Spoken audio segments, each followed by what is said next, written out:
2004, the bombings in Madrid, Spain.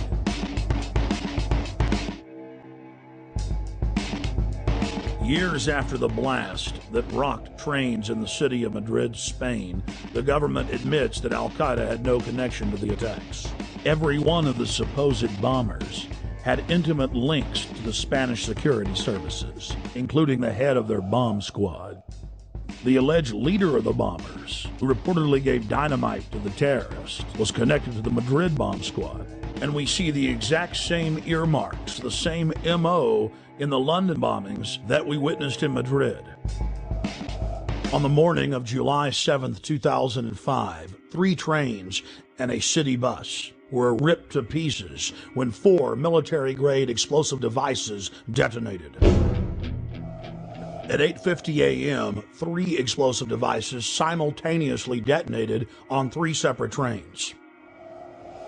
Within minutes, eyewitnesses were reporting to the press that there had been multiple terror attacks. Despite the fact that 3 train cars were burning wrecks strewn with dead and dying Londoners, Scotland Yard for over an hour and a half claimed that all of the disruptions were simply caused by a power outage in the London Underground. Power surge on the Underground, that's all we heard. I mean, the bus was about an hour after the Underground, so that's when I think everybody knew that it wasn't what it was, you know. I think it was just an excuse, power surge, whatever. Why would they say that, though, knowing it wasn't? Trying to cover up, probably, you know what I mean? So there wasn't no panic and everybody sort of like just get on with everything, you know, so. Then mysteriously, 50 minutes into the attack, the London Police Department orders the number 30 Hackney to Marble Arch bus to leave its normal route and to park at the corner of Woburn Square and Tavistock Place. At 9:47, a 4th bomb detonates, killing 13 civilians and injuring many others. Note, out of several hundred buses in service that morning, it's the only bus that the police take special control of and direct to Tavistock Square. I've been walking up and down this road, looking at the bus stops for a number 30. The bus stops have all the numbers of the buses on them individually. There's no number 30 on any of the bus stops. That's because the number 30 bus was specifically rerouted here on that day. To simplify it, there's no bus stop here. There's no number 30 bus stop here, no. Well, that was in the news, that it was specifically diverted here. They admitted that the number 30 bus was the only bus that was directed to a different area of the city. For what reason? Nobody knows, but they admit that. So it's very strange that for no reason it would come down this road when it was bombed. Remember, while all this is happening, the police are on radio and TV telling everyone that it's just a power failure, an outage. Meanwhile, commuters on the bus were listening to other radio reports where eyewitnesses were reporting explosions. The supposed bomber on the bus with the rucksack became panicked and began looking in his rucksack in what witnesses said was a confused and frightened manner. Weeks later, police detectives investigating the case said that all 4 of the bombers on the 3 trains and the bus didn't fit the MO, the modus operandi of bombers. They'd bought 2-way tickets. They'd played games of cricket the night before. They had good jobs and happy families. One of the alleged bombers was caught by surveillance camera arguing with the ticket clerk about the price of his pass. After Scotland Yard detectives had a chance to talk to some of the eyewitnesses from the bus and the trains, they stated clearly on the record that they believed that the bombers did not know that they had explosives in their backpacks. This was only one of many huge developments in the case that only received bare mentions in the back of the newspaper. The July 29th edition of Fox News Channel's Dayside program revealed that the so-called mastermind of the 7/7 bombings, Harun Rashid Aswad, is a British intelligence asset. Former Justice Department prosecutor and FBI terror expert John Loftus exposed the fact that Aswad was being protected by MI6 and was clearly under their control.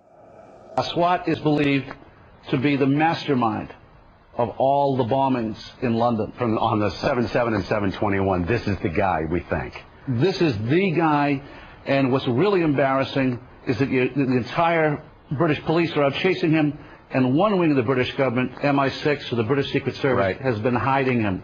And this has been a real source of contention between CIA, Hold on, John. Justice Department, and Britain. MI6 has been hiding him. Are you saying that he has been working for them? Oh, I'm not saying it. This is what the Muslim sheikh said in an interview in a British newspaper back in 2001. So he's a double agent, or what? He's a double agent. He's working for so he's working for the Brits to try to give them information about Al-Qaeda, but in reality, he's still an Al-Qaeda operative. Yeah. The CIA and the Israelis all accused MI6 of letting all these terrorists live in London. Now, we knew about this guy Aswat. Back in 1999, he came to America.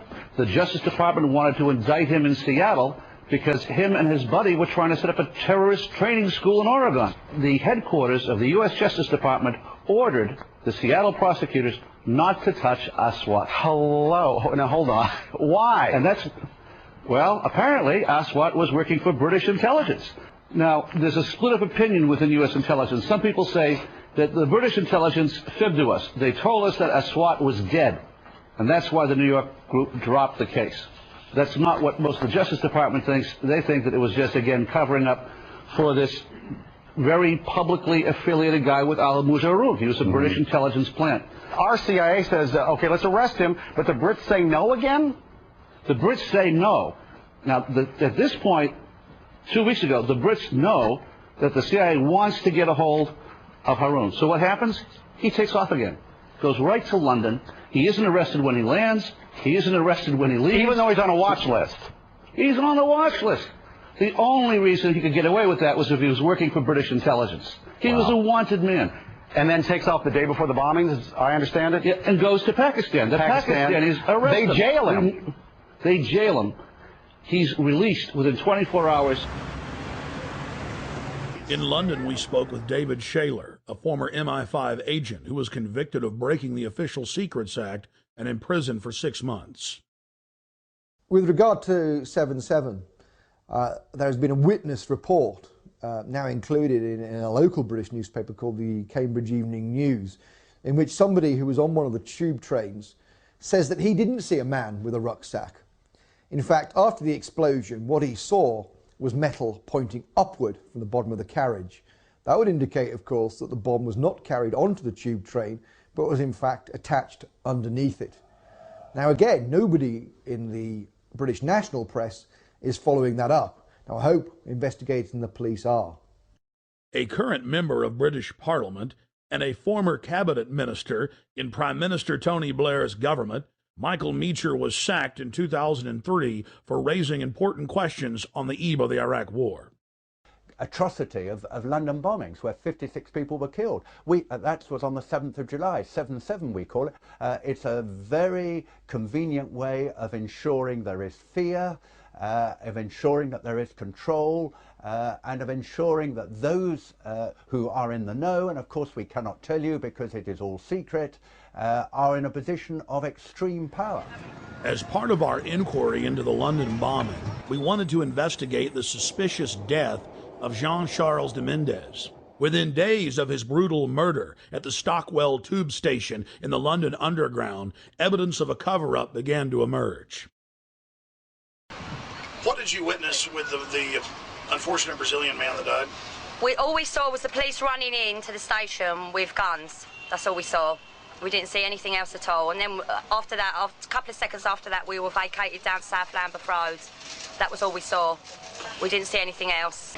I mean, are you sad for him and his family that he's dead? Oh, yeah, but at the end of the day, he should have stopped and surrendered, shouldn't he? If it had happened in his own country, he would have been shot down as well. So, with all that's gone on, the police were only doing what they thought was best, as far as I'm concerned. Why do you think he ran?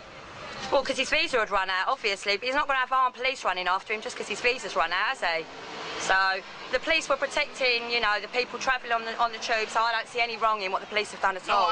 I understand your view on that. Why do you think they shot him 8 times in the head? Oh, I don't know. It's a lot of times to shoot him. It is a lot of times to shoot him. How many times did you hear they shot him? 5 at first. 5, and then, no, 3 first, then 5, then it went up to 8. So... And the police admit they tackled him and then shot him. Well, they told him to surrender, didn't they? They told him to stop, and he didn't. He carried on running, so... You know, what else could they have done, as far as I'm concerned? 007, huh? 007. License to kill. Yeah. I still believe that there should be a shoot-to-kill policy. I still believe, personally. But that's my views, you know. I think people should give up their liberty for freedom. All right.